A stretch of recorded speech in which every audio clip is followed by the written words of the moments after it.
ಹಳೆ ಮೈಸೂರು ಭಾಗದ ಕರ್ನಾಟಕದ ಪ್ರಭಾವಿ ದಲಿತ ನಾಯಕ ಶ್ರೀನಿವಾಸ್ ಪ್ರಸಾದ್ ಅವರು ಕೊನೆಯುಸಿರೆಳೆದಿದ್ದಾರೆ. ಸುದೀರ್ಘ ಅನಾರೋಗ್ಯದಿಂದ ಬಳಲ್ತಾ ಇದ್ದಂತಹ ಶ್ರೀನಿವಾಸ್ ಪ್ರಸಾದ್ ಅವರು ನಿನ್ನೆ ಮಧ್ಯರಾತ್ರಿ 1:20 ಸುಮಾರಿಗೆ ಕೊನೆಯುಸಿರೆಳೆದಿದ್ದಾರೆ. ಚಾಮರಾಜನಗರ ಮೀಸಲು ಲೋಕಸಭಾ ಕ್ಷೇತ್ರದಿಂದ 6 ಬಾರಿ ಸಂಸದರಾಗಿ ಆಯ್ಕೆಯಾಗಿದ್ದ ಶ್ರೀನಿವಾಸ್ ಪ್ರಸಾದ್ ಅವರಿಗೆ ರಾತ್ರಿ ಹೃದಯಾಘಾತ ಆಯಿತು. ಇತ್ತೀಚೆಗಷ್ಟೇ ರಾಜಕೀಯ ನಿವೃತ್ತಿಯನ್ನು ಶ್ರೀನಿವಾಸ್ ಪ್ರಸಾದ್ ಅವರು ಘೋಷಿಸಿದರು.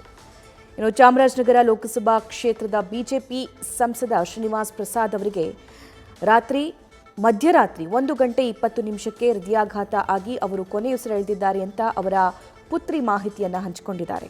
ಬಹು ಅಂಗಾಂಗ ಸಮಸ್ಯೆಯಿಂದ ಬಳಲ್ತಾ ಇದ್ದಂತಹ ಶ್ರೀನಿವಾಸ್ ಪ್ರಸಾದ್ ಅವರು 3 ದಿನಗಳ ಹಿಂದೆಯಷ್ಟೇ ಬೆಂಗಳೂರಿನ ಓಲ್ಡ್ ಏರ್ಪೋರ್ಟ್ ರಸ್ತೆಯಲ್ಲಿರುವಂತಹ ಮಣಿಪಾಲ್ ಆಸ್ಪತ್ರೆಗೆ ದಾಖಲಾಗಿದ್ದರು. ತುರ್ತು ನಿಗಾ ಘಟಕದಲ್ಲಿ ಅವರಿಗೆ ಚಿಕಿತ್ಸೆಯನ್ನು ಕೊಡಲಾಗ್ತಾ ಇತ್ತು. ಮಧ್ಯರಾತ್ರಿ ಹೃದಯಾಘಾತದಿಂದ ಮೃತಪಟ್ಟಿದ್ದಾರೆ. ಪತ್ನಿ ಹಾಗೂ 3 ಮಕ್ಕಳಿದ್ದಾರೆ. ದುಃಖತಪ್ತರಾಗಿದ್ದಾರೆ. ಪತ್ನಿ ಭಾಗ್ಯಲಕ್ಷ್ಮಿ ಪ್ರಸಾದ್, ಪುತ್ರಿಯರಾದ ಪ್ರತಿಮಾ ಪ್ರಸಾದ್, ಪೂರ್ಣಿಮಾ ಪ್ರಸಾದ್, ಪೂನಂ ಪ್ರಸಾದ್ ಅವರನ್ನು ಅಗಲಿದ್ದಾರೆ. ಶ್ರೀನಿವಾಸ್ ಪ್ರಸಾದ್ ಅವರ ಅಳಿಯಂದಿರು ಕೂಡ ಬೇರೆ ಬೇರೆ ವಲಯಗಳಲ್ಲಿ ತಮ್ಮದೇ ಆಗಿರುವಂತಹ ಛಾಪನ್ನು ಮೂಡಿಸಿದವರು. ಅವರ ಅಳಿಯ ದೇವರಾಜು IRS ಅಧಿಕಾರಿಯಾಗಿದ್ದಾರೆ. ಹರ್ಷವರ್ಧನ್ ಅವರು ನಂಜನಗೂಡಿನ ಮಾಜಿ ಶಾಸಕ. ಇನ್ನು ಮತ್ತೊಬ್ಬ ಅಳಿಯ ಡಾಕ್ಟರ್ NS ಮೋಹನ್ ಮೂಳೆ ಮತ್ತು ಕೀಲು ತಜ್ಞರು. ಈ ಬಾರಿ ಚಾಮರಾಜನಗರ ಲೋಕಸಭಾ ಕ್ಷೇತ್ರದಿಂದ ಟಿಕೆಟ್ ಆಕಾಂಕ್ಷಿ ಕೂಡ ಆಗಿದ್ರು. ಇತ್ತೀಚಿನ ದಿನಗಳಲ್ಲಿ ತಂದೆಯ ಆರೋಗ್ಯ ಗಂಭೀರ ಆಗಿತ್ತು. ಮಣಿಪಾಲ್ ಆಸ್ಪತ್ರೆಗೆ ದಾಖಲು ಮಾಡಿದ್ವಿ. ವೈದ್ಯರು ಅವರನ್ನು ಗುಣಪಡಿಸಲು ಸಾಕಷ್ಟು ಶ್ರಮ ಪಟ್ಟರು. ಆದರೆ ಕೊನೆಯದಾಗಿ ಚಿಕಿತ್ಸೆ ಫಲಕಾರಿಯಾಗದೆ ನಮ್ಮನ್ನು ಅಗಲಿದ್ದಾರೆ. ಮೈಸೂರಿನ ಜಯಲಕ್ಷ್ಮೀಪುರಂ ನಿವಾಸದಲ್ಲಿ ವಿಧಿವಿಧಾನಗಳನ್ನು ಪೂರೈಸಿ ಅಂತಿಮ ದರ್ಶನಕ್ಕೆ ವ್ಯವಸ್ಥೆ ಮಾಡಲಾಗಿದೆ ಅಂತ ಹೇಳಿ ಶ್ರೀನಿವಾಸ್ ಪ್ರಸಾದ್ ಅವರ ಪುತ್ರಿ ಪೂರ್ಣಿಮಾ ಅವರು ಮಾಹಿತಿಯನ್ನು ಹಂಚಿಕೊಂಡಿದ್ದಾರೆ. ಮಣಿಪಾಲ್ ಆಸ್ಪತ್ರೆಯಲ್ಲಿ ದಾಖಲಾಗಿದ್ದ ವೇಳೆ ಸ್ವಲ್ಪ ಚೇತರಿಕೆಯನ್ನು ಕಂಡಿದ್ರಂತೆ. ಎಲ್ಲರ ಜೊತೆ ಮಾತನಾಡೋದಕ್ಕೆ ಶುರು ಮಾಡಿದ್ರಂತೆ. ಇನ್ನು ರವಿವಾರದಂದು ಅಂದರೆ ಏಪ್ರಿಲ್ 28ರಂದು ಮಾತನಾಡೋದಕ್ಕೆ ಸಾಧ್ಯ ಆಗ್ತಿರಲಿಲ್ಲ. ಈ ವೇಳೆ ಪೆನ್ನು ಪೇಪರನ್ನು ಕೊಟ್ಟಿದ್ವಿ. ಆಗ ಪೇಪರ್ನಲ್ಲಿ ಕಾಫಿ ಬೇಕು ಅಂತ ಬರೆದಿದ್ರಂತೆ. 2 ಗುಟುಕು ಕಾಫಿ ಕುಡಿದಿದ್ರು. ಮಧ್ಯರಾತ್ರಿ ಚಿಕಿತ್ಸೆ ಫಲಕಾರಿಯಾಗದೆ ನಿಧನರಾಗಿದ್ದಾರೆ ಅಂತ ಹೇಳಿ ಅವರ ಪುತ್ರಿ ತುಂಬಾ ದುಃಖಿತರಾಗಿ ತಮ್ಮ ತಂದೆಯ ಕೊನೆ ಗಳಿಗೆಯನ್ನು ಹಂಚಿಕೊಂಡಿದ್ದಾರೆ. ಇತ್ತೀಚೆಗಷ್ಟೇ ರಾಜಕೀಯ ನಿವೃತ್ತಿಯನ್ನು ಇವರು ಘೋಷಣೆ ಮಾಡಿದರು. ತಮ್ಮ ಜರ್ನಿಯಿಂದಲೇ ನಿವೃತ್ತಿ ತೆಗೆದುಕೊಳ್ತಾರೆ ಅಂತ ಅಂದ್ಕೊಂಡಿರಲಿಲ್ಲ ಅಂತ ಅವರ ಪುತ್ರಿ ಬೇಸರ ವ್ಯಕ್ತಪಡಿಸಿದ್ದಾರೆ. ಇದು ಬಹಳ ದುಃಖಕರವಾದ ವಿಷಯ. ಅವರಿಗೆ ಹೈಲಿ ಡಯಾಬಿಟಿಸ್ ಸಮಸ್ಯೆ ಇತ್ತು. 11 ವರ್ಷದ ಹಿಂದೆ ಅವರಿಗೆ ರಿನಲ್ ಟ್ರಾನ್ಸ್ಪ್ಲಾಂಟ್ ಕೂಡ ಮಾಡಿಸಿದ್ವಿ. ಶ್ರೀನಿವಾಸ್ ಪ್ರಸಾದ್ ಅವರು ಮೈಸೂರು ಚಾಮರಾಜನಗರ ಭಾಗದ ಪ್ರಭಾವಿ ದಲಿತ ಮುಖಂಡರಾಗಿದ್ದವರು. ಸ್ವಾಭಿಮಾನಿ ರಾಜಕಾರಣಿ ಎಂದೇ ಅವರು ಹೆಸರಾಗಿದ್ದವರು.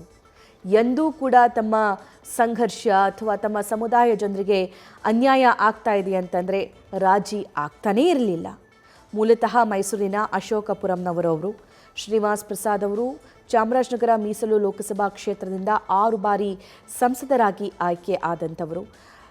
ಈಗ ವಯೋಸಹಜ ಕಾಯಿಲೆಯಿಂದ ಹೃದಯಾಘಾತದಿಂದ ನಿನ್ನೆ ಮಧ್ಯರಾತ್ರಿ 1:20 ಸುಮಾರಿಗೆ ಅವರು ಕೊನೆಯುಸಿರೆಳೆದಿದ್ದಾರೆ. ಅವರ ಕೊನೆ ಗಳಿಗೆ ಹೇಗಿತ್ತು, ಅವರು ಹೇಗೆ ಮಾತನಾಡ್ತಾ ಇದ್ರು, ಹೇಗೆ ಸ್ಪಂದಿಸ್ತಾ ಇದ್ರು ಅನ್ನೋದಕ್ಕೆ ಸಂಬಂಧಪಟ್ಟಂತೆ ಅವರ ಪುತ್ರಿ ಕೂಡ ಮಾಹಿತಿಯನ್ನು ಹಂಚಿಕೊಂಡಿದ್ದಾರೆ. ಅವರಿಗೆ ಮಾತನಾಡೋದಕ್ಕೆ ಸಾಧ್ಯ ಆಗ್ತಿರಲಿಲ್ಲ. 3 ದಿನದ ಹಿಂದೆಯಷ್ಟೇ ನಾವು ಹಾಸ್ಪಿಟಲ್ಗೆ ಅವ್ರನ್ನ ಅಡ್ಮಿಟ್ ಮಾಡಿದ್ವಿ ಅಂತ ಅವರ ಪುತ್ರಿ ಶ್ರೀನಿವಾಸ್ ಪ್ರಸಾದ್ ಅವರ ಪತ್ನಿ ಅಂತಿಮ ಆಂಬ್ಯುಲೆನ್ಸ್ ಬರ್ತಾ ಇದ್ದಂತೆ ಸಹಜವಾಗಿ ಪತಿಯ ಮೃತದೇಹ ನೋಡುವಂತಹ ಸಂದರ್ಭ ಅದು. ಮಕ್ಕಳು ತಂದೆಯ ಮೃತದೇಹವನ್ನು ನೋಡುವಂತಹ ಸಂದರ್ಭ. ಆ ದೃಶ್ಯಾವಳಿಗಳನ್ನು ನೀವು ಸ್ಕ್ರೀನ್ ಮೇಲೂ ಕೂಡ ಗಮನಿಸ್ತಾ ಇದ್ದೀರಾ.